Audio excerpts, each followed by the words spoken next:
body segment are in the balance with each other. কথাটা কি দাঁড়াইলো? Diman, our body is healthy if our body segment are in balance with other with each other. অর্থ কি এটা? বলতেছে আমাদের body আমরা তখনই আমরা হেলদি বলবো যখন আমাদের একটার সাথে একটা ব্যালেন্স হবে। বুঝতে পারছি? ইন্টারনাল ব্যালেন্স এবং এক্সটার্নাল ব্যালেন্স। ইন্টারনাল ব্যালেন্স বলতে আমাদের বডি লিভার যদি ঠিক মতো কাজ না করে তাহলে সেটাও হবে না, এটাও ব্যালেন্স না। আর আমরা যদি বায়োমেকানিক্যালি করি, সাপোজ তুমি হাঁটতেছো, তুমি এক সাইডে পড়ে যাচ্ছ, ব্যালেন্স নাই, সেটা তোমার হেলদি বডি আমার বলবে এটা থাকবে। Myofascial structure could be related to pain and they could explain many musculoskeletal dysfunction. বলতেছে যে myofascial structure could be related to pain and they could explain many musculoskeletal dysfunction. অর্থাৎ এই যে মাসকুলোস্কেলেটাল যে পেইনটা হয়, মায়োফাসিয়াল বা মায়োফাসিয়াল যে পেইনটা হয়, এই স্ট্রাকচার যে পেইনটা হয় কেন হয়? ডিসফাংশনের জন্য হয়। কেমন ডিসফাংশন? ধরো তোমার যদি লেফট সাইডে হ্যামাস্ট্রিং যদি কানেক্টটা টাইট থাকে, যদি লেফট সাইডে হ্যামাস্ট্রিং যদি ডিসফাংশন থাকে তাহলে তোমার মায়োফাসিয়াল পেইন হবে। কেন পেইন হবে? ওই কারণে তোমার অন্য জায়গায় বায়োমেকানিক্যাল চেঞ্জ হয়ে যাবে। কি বলেছি যে জান্নাতুল কথাটা দ্বারা আমরা knowledge that pain is only the related to the কি বলেছি কথাটা দ্বারা?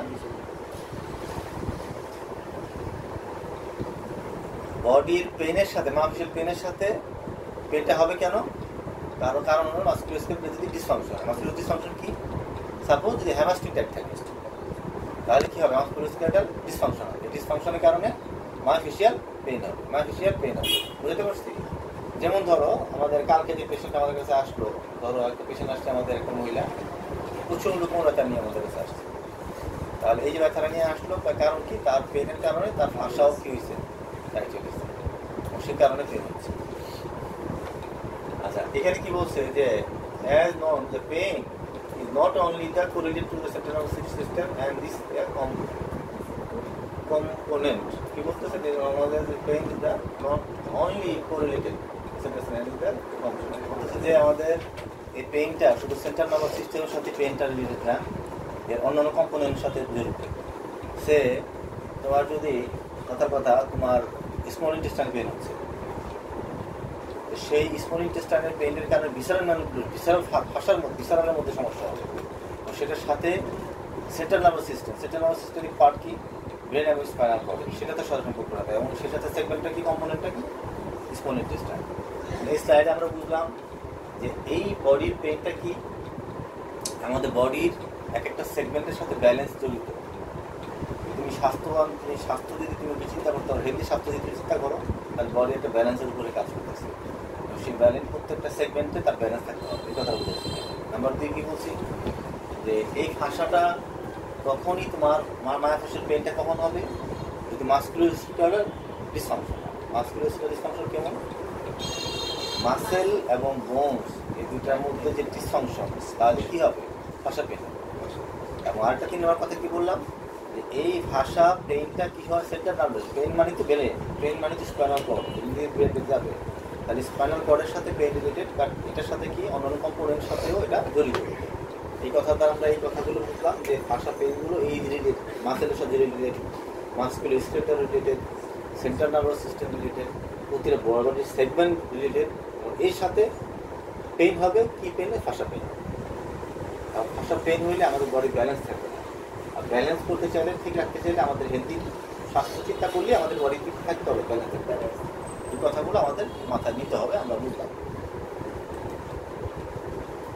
স্ট্রং পয়েন্ট, এখানে কিছু স্ট্রং পয়েন্ট আছে। দেখো যে every single patient is different from each other in the treatment. You do not use fixed protocol. প্রত্যেকটা পেশেন্ট আলাদা, প্রত্যেকটা ব্যক্তি আলাদা, প্রত্যেকটা মানুষ আলাদা, প্রত্যেকটা কন্ডিশন আলাদা। তখন একই সিস্টেম আমরা প্রত্যেকটা রোগীকে একই প্রোটোকল আমরা প্রত্যেকটা রোগীর ক্ষেত্রে আমরা অ্যাপ্লাই করবো না, আমরা করিও না। আমরা যদি আমাদের কাছে মনে হয় যে আমাদের একই রকমের চিকিৎসা আমরা করতেছি, সবসময় একরকম করি না।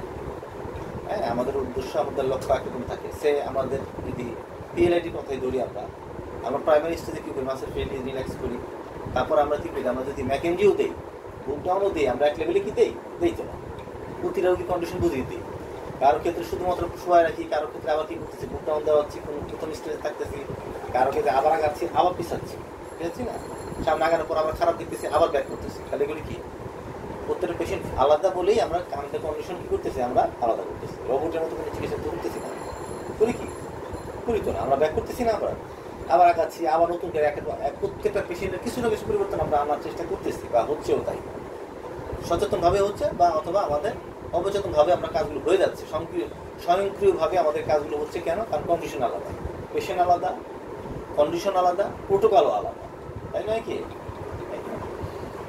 Global approach our clinical judgement depend on data collected from the patient assessment chart. আমরা চার্ট দিয়ে আমাদের ডাটা নিয়ে আমরা কী করবো, সারা বিশ্বে কাজগুলো করতেছে। Our aim is to discover which the origin of the problem following Luigi Stecco biomechanic method model। এটা হচ্ছে একটা ওই পদ্ধতি, যে পদ্ধতিতে ভাষা ম্যানিপুলেশন করা হয়। কি বলছে? our aim to discover which is the origin of the problem। তাহলে আমাদের লক্ষ্য কি থাকবে?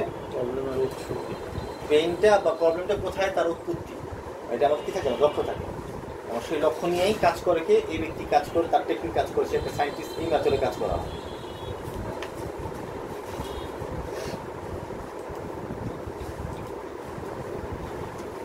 এখানে কি বলছে দেখো, এখানে বেশি বইয়ের নাম বলছে, আমরা এটা আরেক কোর্সগুলি কীভাবে সে তার কোর্স, সে কী কোর্স কি করাবে সেগুলো বলছে। হঠাৎ ফার্স্ট আমরা জানি, আমরা এগুলি আর করবো না। আমরা ওই ভাষা নিয়ে আমাদের বেসিক নলেজ আমাদের আসছে, ধারণা আমাদের হয়েছে। আগেকার ভাষা আমরা দেখছি, এই ভাষা করছি না আমরা, এখন ভাষা করছি আমরা।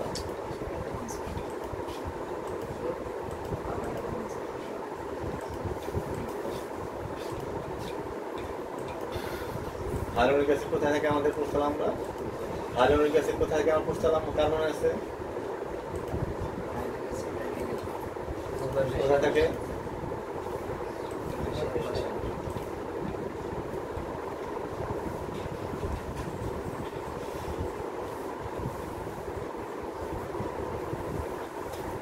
কি বলছে দেখো, বিফোর দ্য ট্রিটমেন্ট, চিকিৎসার পূর্বে আমাদের কি করে লক্ষ্য করতে হবে? দেখো, যে essential feature of the method, আমাদের কি করতে হবে?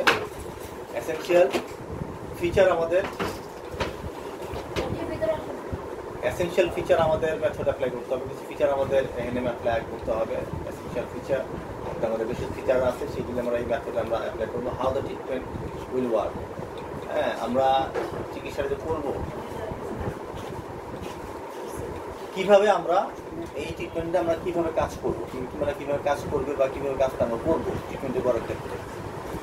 The treatment is a little bit painful, যে চিকিৎসাটা আমরা করবো সেটা আমাদের কিছু ব্যথা হইতে পারে, আমরা ভাষা কাজ করবো, একটু ব্যথা করতে পারে, এই ব্যথা অনুভব করতে পারে, এটা আমাদের মাথা থাকতে হবে। ট্রিটমেন্টের ক্ষেত্রে আমাদের কিন্তু বুঝাই দিতে হবে বা বলতে হবে।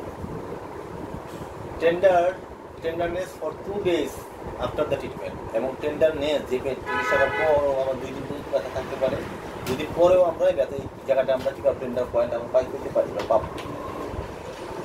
নো অ্যানাটমিক্যাল লিশন, কোনো অ্যানাটমিক্যাল লিশন আমরা পাবো না। মানে এরকম ব্যাপারটা এরকম যে আমরা যে ভাষা চিকিৎসা করতেছি, সেই ভাষা চিকিৎসা করার সময় আমাদের কোনো অ্যানাটমিক্যাল লিশন পাবো না। অ্যানাটমিক্যাল লিশন বলতে কি, ধরো কোনো ব্রুশিং পাবো না, কোনো লাল হয়ে যাবে না, কোনো স্যাফলে যাবে না, কোনো জায়গায় কোনো প্রচণ্ড কোনো লাভ পাবো না, ফোলা পাবো না, এরকম পাবো না। আমরা কিন্তু ভাষা চিকিৎসা করতেছি। তাহলে আমরা বুঝলাম যে আমরা যখন চিকিৎসাটা করবো, সেই চিকিৎসাটা আমাদের একটা ফ্রেমওয়ার্ক আমাদের তৈরি করে ফেলতে হবে যে আমরা এই কী করতে চাই, কেন কী করতে চাই, কেন কথাটা বলবো। ওই যে বললাম একটা কথা, প্রথম যে স্লাইডে দেখালাম যে একটা রুগী তার এই যে তার মধ্যে অনেকগুলো রেস্ট্রিকশন ছিল না, সেই রেস্ট্রিকশন থাকার পরে তার ওই ব্যক্তি বেশ কিছু পয়েন্টে কাজ করার পর কিন্তু তার ইমপ্রুভ হয়েছে। তাহলে সে একটা ওয়ার্ক সে আগে তৈরি করে নিচ্ছে, সে ফ্রেমওয়ার্ক সে করে নিচ্ছে, করার পর সে রুগীকে বোঝাই দিচ্ছে বা বলছে আগে পরে যে একটু ব্যথা হতে পারে কাজ করার সময়, এবং কাজ করার সময় ব্যথা করতে পারে, এবং কাজ করার পরের 2 দিন পরও তার কিছু টেন্ডার পয়েন্ট থাকতে পারে। এটা রোগীর সাথে একটা কি কমিউনিকেট করে নিতে হবে। এবং কি করতে হচ্ছে, আমরা কি করতেছি যে কোনো রকম যে কাজ আমরা করবো, যে কোনো অ্যানাটমিক্যালি কোনো জায়গায় কোনো রকম আমরা অ্যাবনর্মাল কোনো পোলা শক্ত হয়ে আছে, কোনো রকম তোমার লাল হয়ে গেছে, ইনফ্লামেটরি, এরকম একটু কোনো রকম কিছু আমরা পাবো না। কোথাও পাবো না, মানে লিশন পাবো না, যে জায়গায় কাজ, যে সেগমেন্টে কাজ করতেছে সেটা পাবো না।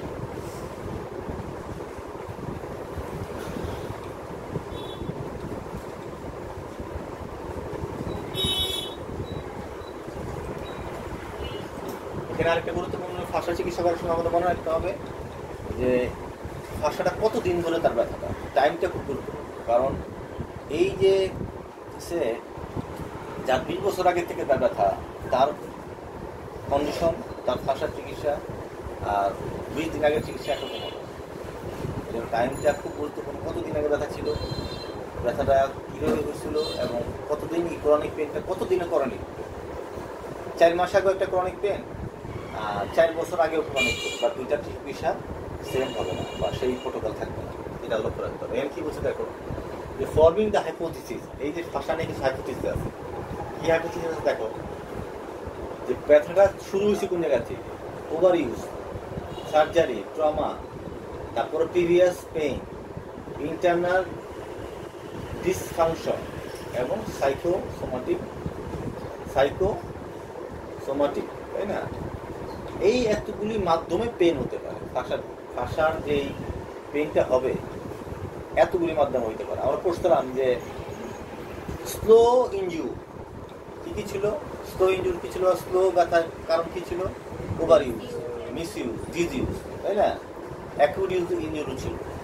এই কথাগুলি এখানে বলছে যে তুমি যদি ওভার ইউজ করো তাহলে তোমার কি হতে পারে, ব্যথার ওভার ইউজের কারণে, ওভার ইউজ থেকে ওই সোর্স থেকে ব্যথা হতে পারে, কথাটা বলেছে। আর কি হতে পারে, যে কোনো কারণ সার্জারি হয়েছে, সার্জারির পর ফাইব্রোসিস হবে, সেই ফাইব্রোসিস হওয়ার কারণে ওই ফাঁসাটা কী হবে, ফাঁসাটা রেস্ট্রিক্টেড হবে, সেই কারণে পেন হতে পারে, ট্রমার কারণে পেন হতে পারে। এবং অতীতে কোনো কী হয়েছিল, একটা ব্যথা ছিল, সেই ব্যথাটা ধরেও তার ডিসফাংশন তৈরি হতে পারে, সেই ডিসফাংশন থেকে পেন হতে পারে। আর ইন্টারনাল ডিসফাংশন কী ছিল, যেমন ধরো ইন্টারনাল ডিসফাংশন, কথার কথা তোমার স্টোমাকটা আলসার হয়ে আছে, তোমার যখন পাকস্থলীতে আলসার হবে, সেই পাকস্থলীর প্রচুর যে চতুর্পাশে যে বিশালা যে ফাঁসা আছে, সেই ফাঁসাটা কী হবে, রেস্ট্রিক্টেড হবে। সেই রেস্ট্রিক্টেড ধরে সারাউন্ডিং টিস্যু থেকে ধরে ভ্যাগাস নার্ভ, ফ্রেনিক নার্ভ ধরেও তার কী হবে, অন্য জায়গায় তার রেস্ট্রিকশনে পেন হবে। এই কথাটা বলেছে। Source which segments are involve with the patient problem. Psychosomatic হচ্ছে যে, যেমন ধরো আমরা বলছিলাম না যে প্রথম দিনে যে ক্লাস করলাম যে ব্রেনে পেইনটা আছে, সাইকোসোমাটিক। যেমন ধরো একটা কীভাবে বলি, যেমন ধরো তোমার কারো মরিচ দেখলেই তার, মরিচ খেতে পারে না, মরিচ দেখলে তার খুব সাংঘাতিক তার ঝাল দরকার। হ্যাঁ, এখন আর এই তার মনের ভিতরে মরিচ সম্পর্কিত যে পেইনটা, দেখা গেল সে লাল দেখলেও তার ভিতরে একটা লাল পাউডার দেখলেও তার মনে হবে যে একটা মরিচ একটা তার পেইন একটা ফিলিংস। এই যে তার মনের থেকে, মনস্তাত্ত্বিক থেকে যে পেইনটা হচ্ছে, এটা আছে।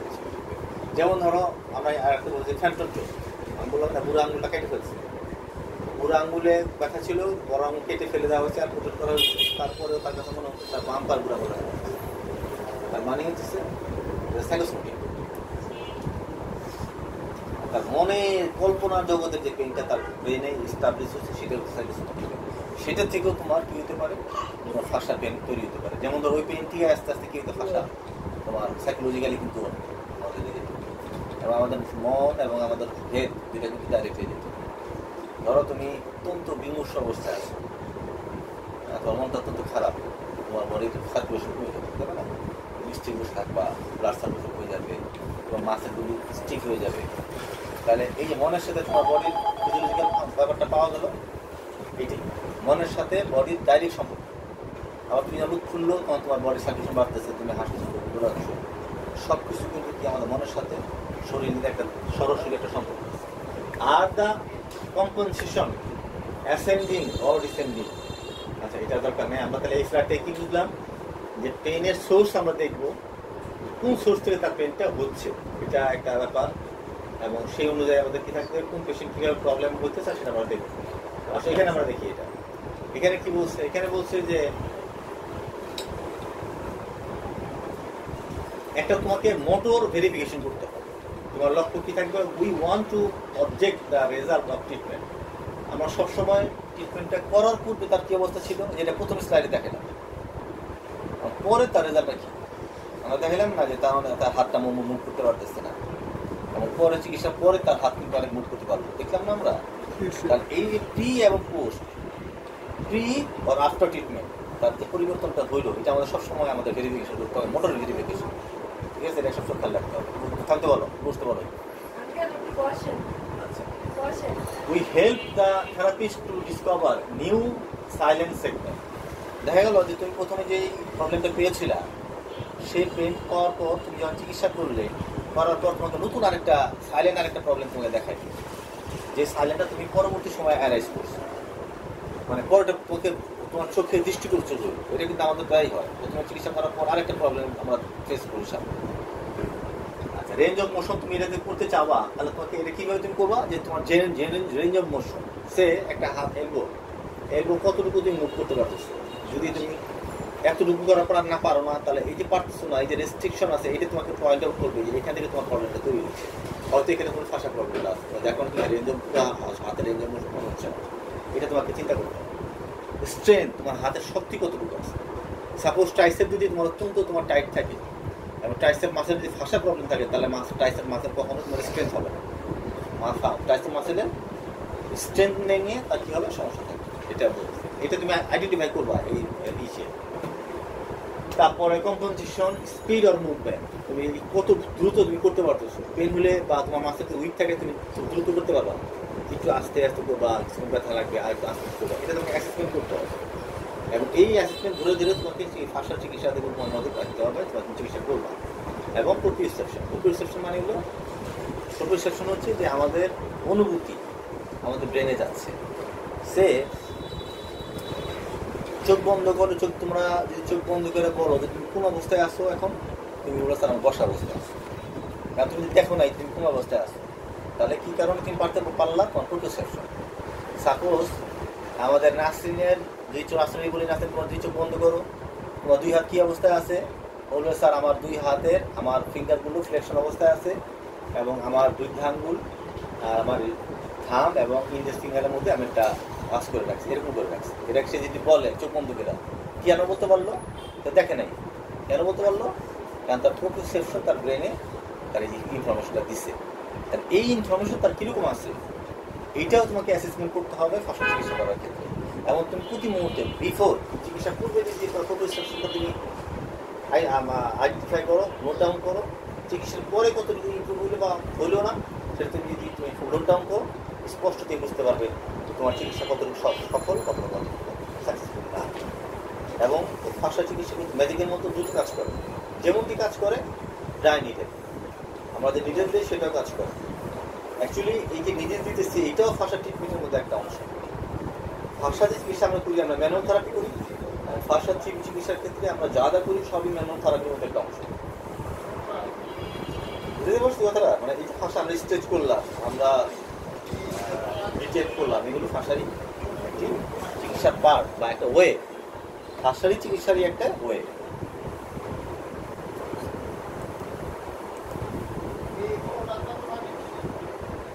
পালপেশন মেমব্রেন, পালপেশন, তোমার হাত দিয়ে তোমাকে কি করতে হবে, ফাঁসার পজিশন বুঝতে হবে। সাপোজ আমার পেমেন্ট দেখাচ্ছি, আমরা মনে করো সাপোজ বাইসেপ বিষয়ে, তাহলে বাইসেপে কোন আমি যদি পালপেট করি, তাহলে কোথায় তার প্রবলেমটা আমি কি করবো, আমি এটা ফিল করতে পারবো। এবং সেই পালপেশন ধরে বিফোর এবং আফটার ট্রিটমেন্ট করার পর অনেক পরিবর্তন হয়ে যাবে তার পালপেশন। আমার হাত বলে দিবে চিকিৎসা কতটুকু সফল, কতটুকু হয়েছে, কতটুকু হয়নি, কী অবস্থায় আছে। পালপেশন করেও আমি কী করতে পারবো, আমি সেটা আইডেন্টিফাই করতে পারবো। রেঞ্জ অফ মোশন আমরা কী করবো, যে flexion, extension, middle rotation, external rotation, এটা দিয়েও আমি অ্যাসেসমেন্ট করতে পারবো যে আমি ফাঁসা কোন লেভেলে আছি, কতটুকু আছে, বিফোর আফটার, এগুলো আমি কী করবো, খেয়াল করবো। আর এখানে দেখো যে এখানে একটা ব্যক্তি এখানে পেন দেখাচ্ছে, সে পেনটা এখানে দেখাইলো, এই পেটের পুঁতি ছিল তার এখানে অনেক দিন আগে সে টমা তার আঘাত পেয়েছিল, তার কারণে পেনটা এই জায়গাটা অনুভব করছে। এবং যদি কাপ মাসেলে যখন আমরা থেরাপি দিয়েছি, ফাঁসার কাজ করা হয়েছে, তখন আলটিমেটলি পেনটা কমে গেছে। কেন কমে গেছে? কারণ ফাঁসার লিঙ্ক আছে, চেইন। আমরা বলছিলাম না ফাঁসার অনেকগুলো চেইন দেখাইছিলাম, ওই যে মনে নেই সুপারফিশিয়াল প্লেন, ডিপ প্লান দেখাইছিলাম না, যে সুপারফিশিয়াল ডিপ, তারপরে তারপরে তোমার ডিপের মধ্যে আরো অনেকগুলো যে লাইন ছিল, সেই লাইনগুলোর সাথে কিন্তু এই পেইন এবং চিকিৎসা লাইনও কী হবে, চেঞ্জ হয়ে যাবে, চেঞ্জ হয়ে যাবে, চেঞ্জ হয়ে যাবে। এবং এইভাবে পয়েন্ট ধরে যে চিকিৎসাটা করবো। যেমন আমরা প্রথমে যে স্লাইডটা দেখলাম, সেই স্লাইডে আমরা কি দেখলাম, অনেকগুলো পয়েন্টে কাজ করা হয়েছে। এই পয়েন্টগুলো কিন্তু 3A প্লাস হোলিস্টিক সূত্র বলা আছে যে এই জায়গায় পেইন হলে এই পয়েন্টগুলোতে কাজ করতে হবে। সেই পয়েন্টটাও তুমি ধরে নাও যে রোগার পেনের ক্ষেত্রে এটা একটা পয়েন্ট আউট, এটা কেন এই জায়গায় যদি কাজ যদি করি আমরা, তাহলে রোগ পেশেন্ট কী হবে, তার পেন কমবে।